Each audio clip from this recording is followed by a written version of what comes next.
A very good morning. This is Dr.J.Mekala Devi, Assistant Professor of History with Standard Fireworks Rajaratnam College for Women, Sivakasi. So here we are going to discuss about the advent of Mughals in India. The main objective of this topic is to expand the power of Mughals in subcontinent, Indian subcontinent, and to establish their trade networks and promote their cultural and architectural achievements. In Indian history, the Mughal region was a crucial phase. The Mughal ruled over India from 1526 to 1761 constitutes the major development in certain areas of music, language, literature, paintings, art and architecture. During the Mughal rule, when European travelers travelled to India and depicted the life of people under the rule, India and the Mughals were the descendants of two great lineages of rulers.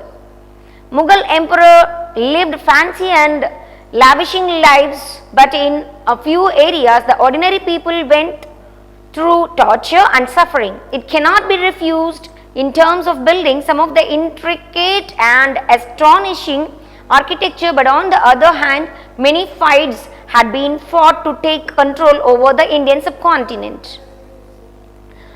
They had huge wealth, some of which might be distributed for the upgradation of their foods, while the majority of the part was just lifted towards financing the wars. Each noble had a huge number of elephants and horses. Mughals were used to dress the best, while on the other hand in some parts of the country people were suffering to get access to even basic amenities. The Mughals used to have fish, as it was quite prominent near the coast, and many other species were also added to prepare the ravishing delicacies. The common people used to have food like pulses, millets and rice. Milk and milk products were surplus. Salt and sugar was expensive, while ghee and oil were the cheapest. Influence of Mughal Empire in various domains. The Mughal Empire has made great contributions in various areas of arts, paintings, music and language. The Mughals used to live the life of riches, while on the other hand some people could not even afford to wear anything on their feet due to the high cost of leather. Agriculture. It used to be believed that at the beginning of 17th century, India's population was about 125 million. A large variety of crops such as barley, gram, pulses, rice and wheat were used to be cultivated. Commercial crops like indigo, oilseeds, cotton and sugarcane were also cultivated. During 17th century, two new crops, tobacco and maize, were added.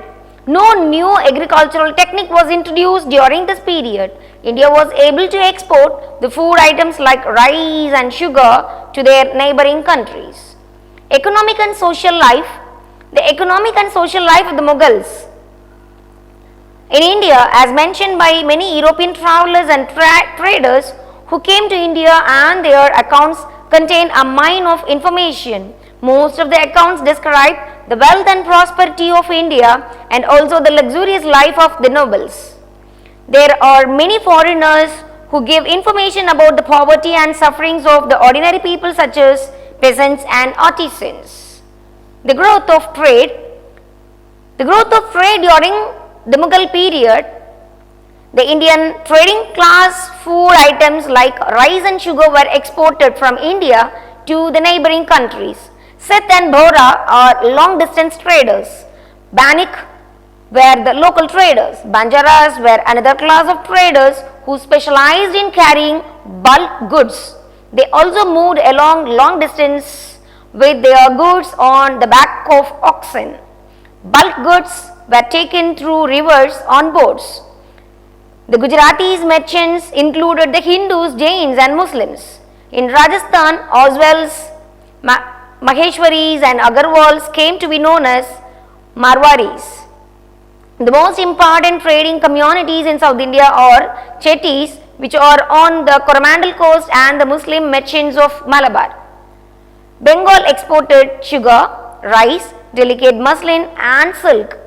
Gujarat was an entry point of foreign goods from where fine textiles and silk were taken to North India.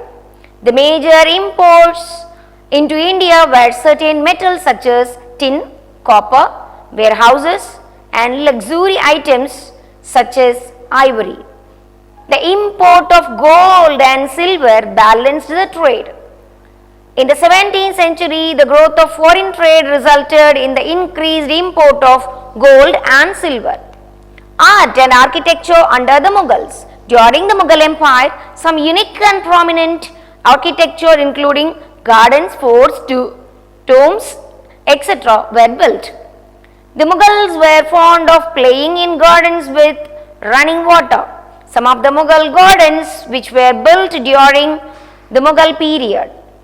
There were Nishat Bagh is in Kashmir, Shalimar Bagh at Lahore, Pakistan, Binjore Garden in Punjab, India.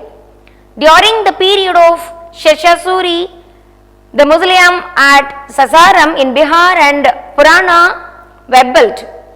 Large-scale construction of buildings started with the dawn of Akbar. Shah Jahan built many parts and Agra fort was one of the famous fort. Red sandstone was used to build it. Shah Jahan's other forts are at Lahore and Allahabad. He built famous Red Fort at Delhi, India with its Rang Mahal, Diwaniyam and Diwanikas. Akbar also built a palace comfort complex at Fatehpur Sikri in city of Victory. Gujarati and Bengali style buildings are also found in this complex at Fatehpur Sikri. Language and literature. The Persian language became wide and spread in Mughal Empire by the time of Akbar's rule. During this period, many historical works were written. Some of the works include Aini Akbari and Akbarnama authored by Abul Fazl. Abul Faizi was the leading poet of this period. Under Abul Faizi's supervision, the translation of Mahabharata into Persian language was done. The two other leading Persian poets were Utbi and Nazri. Duzaki Jahangiri, which was Jahangir's autobiography, was famous for its style. Many scholars like Giyas Bek, Nakib Khan and Niyamatullah were also patronized by Jahangir. Shah Jahan Nama was written by Nama and Inayat Khan. During this period, regional languages such as Bengali, Oriya, Rajasthani and Gujarati had also developed. Many of the devotional works including Ramayana and Mahabharata were translated into regional languages. Tulsidas was the most influential Hindi poet who wrote the Hindi version of Ramayana and Ramacharita. The cultural development under Mughals. It was seen in the sphere of art and architecture, painting, music and literature.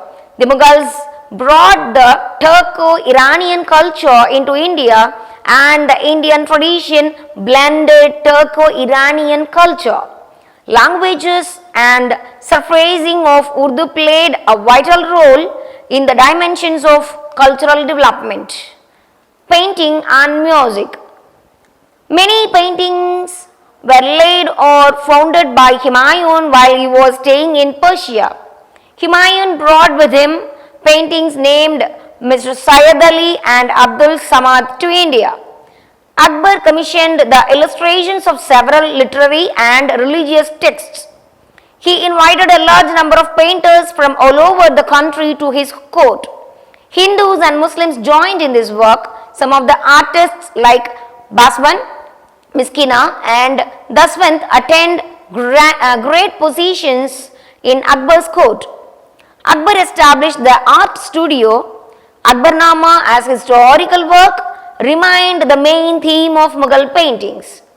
During the reign of Jahangir, Mughal paintings reached their climax. Jahangir employed a number of painters like Abul Hazin, Bishandas, Madhu, Anant, Manohar, Govardhan and Uzdat Manzoor. Under Mughals, music had also developed. Tansen of Gwalior was patronized by Akbar. Many ragas was composed by Tansen and Shah Jahan Jahangir were fond of music. So from this lesson we came to know about the special characters of Mughals under their rule in India. So I hope you all understand the concept which came under the heading Advent of Mughals. We will see in the next class. Thank you.